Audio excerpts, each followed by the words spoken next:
네, 평안과 기쁨이 넘치는 하루 되시기 바라겠습니다. 오늘 말씀은 로마서 6장 15절에서 16절 말씀입니다. 그런즉 어찌하리요 우리가 법 아래 있지 아니하고 은혜 아래 있으니 죄를 지으리요 그럴 수 없느니라. 너희 자신을 종으로 내주어 누구에게 순종하든지 그 순종함을 받는 자의 종이 되는 줄을 너희가 알지 못하느냐. 혹은 죄의 종으로 사망에 이르고 혹은 순종의 종으로 의에 이르느니라.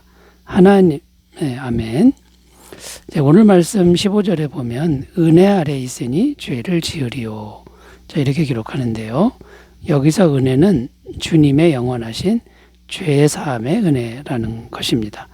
우리의 과거의 죄, 현재의 죄, 미래의 모든 죄의 값을 예수님께서 십자가에서 다 지불하신 은혜를 의미합니다. 자, 그러면 주님의 영원하신 죄사함의 은혜가 우리에게 있으니 그러면 죄를 지어도 죄를 짓고 살아도 괜찮은 것이냐? 자, 이런 질문입니다. 이런 질문을 할 수가 있는 거죠. 그리고 그때 당시에 이렇게 질문한 사람들이 있었던 것 같습니다. 그 답이 무엇이냐? 그럴 수 없느니라 이렇게 말씀하고 있습니다. 무슨 말이냐면 그러면 안 된다.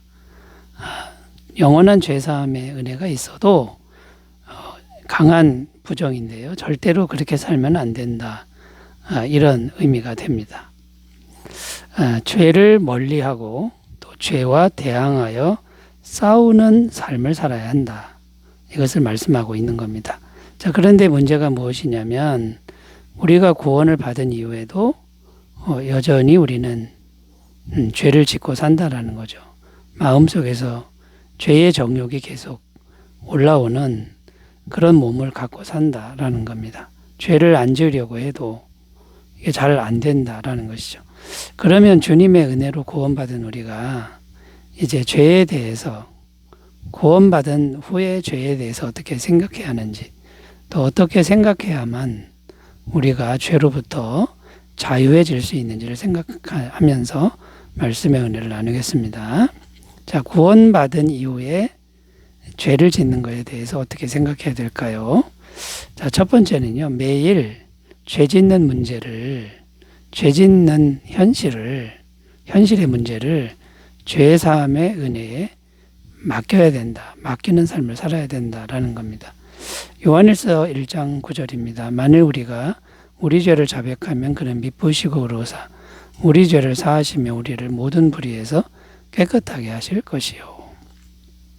무슨 말이냐면 우리가 죄의 문제를 자백하는 걸 통해서 주님께 맡기기만 하면 주님께서는 넉넉하게 우리의 죄 문제를 해결해 주신다는 그런 내용의 말씀입니다. 자, 그런데 우리 죄의 문제를 내가 그냥 가지고 있거나 또는 내 힘으로 해결하려고 하면 어떻게 됩니까? 해결이 안 된다는 겁니다.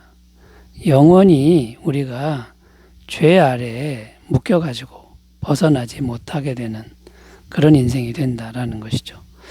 또 지속적으로 죄를 계속 짓게 되면 어떻게 됩니까? 자, 지속적으로 죄를 짓는다라고 했을 때 고의로 짓는 겁니다. 일부러 짓는 거고 알면서도 계속 죄를 즐기면서 짓는 걸 의미하는 건데 그렇게 죄를 지면 어떻게 되는 겁니까? 그것도 역시 죄를 즐기면서 짓고 있으니까 죄의 종이 되어서 벗어나지 못하는 인생이 된다라는 겁니다.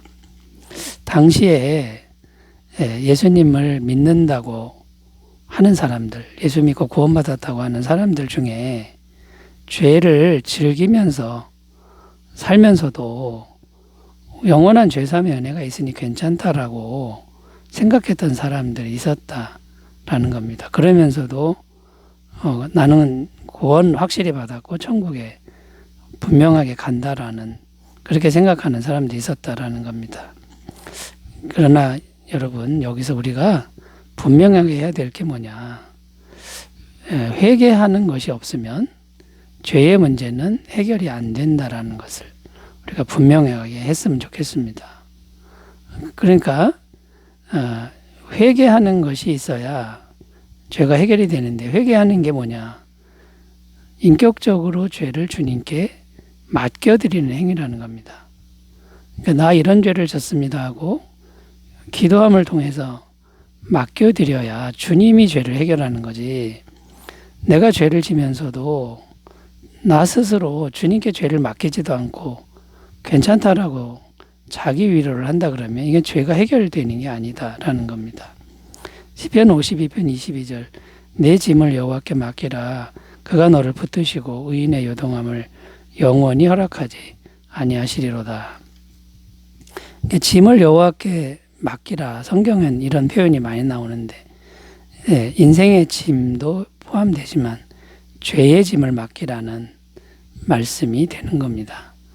여러분 죄의 짐을 맡기는 건 기도로 맡기는 건데요. 예레미야 33장 3절 너는 내게 부르짖으라 내가 내게 응답하겠고 내가 알지 못하는 크고 은밀한 일을 내게 보이리라. 분명히 살아계신 하나님께 나 이런 죄가 있는데요. 이 죄를 주님께 맡깁니다.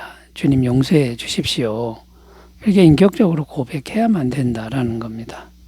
자, 그럼 여러분 구원 이후에 죽을 때까지 우리가 역시 또 죄를 짓는데 이제는 무엇입니까?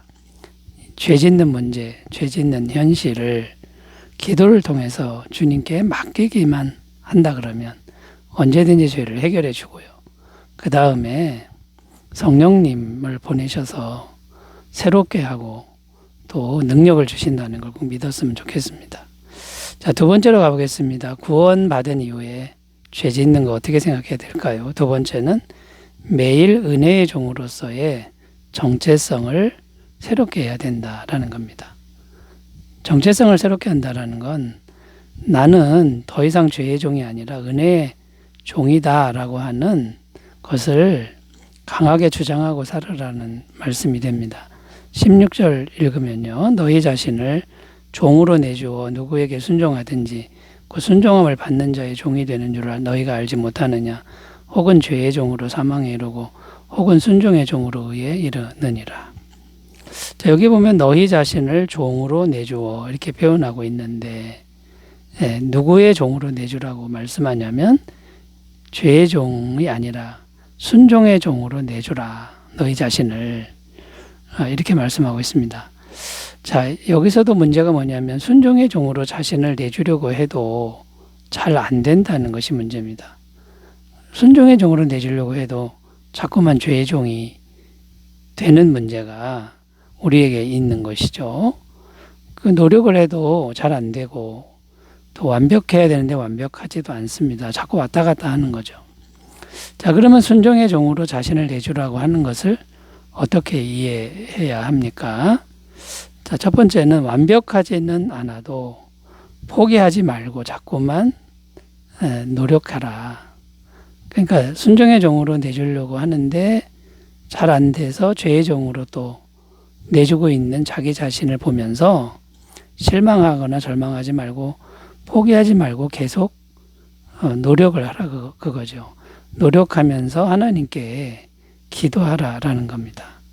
그러면 우리가 포기하지만 않으면 언제든지 하나님이 죄의 용서함을 주시고 반드시 죄를 이길 수 있는 힘을 주신다라는 겁니다.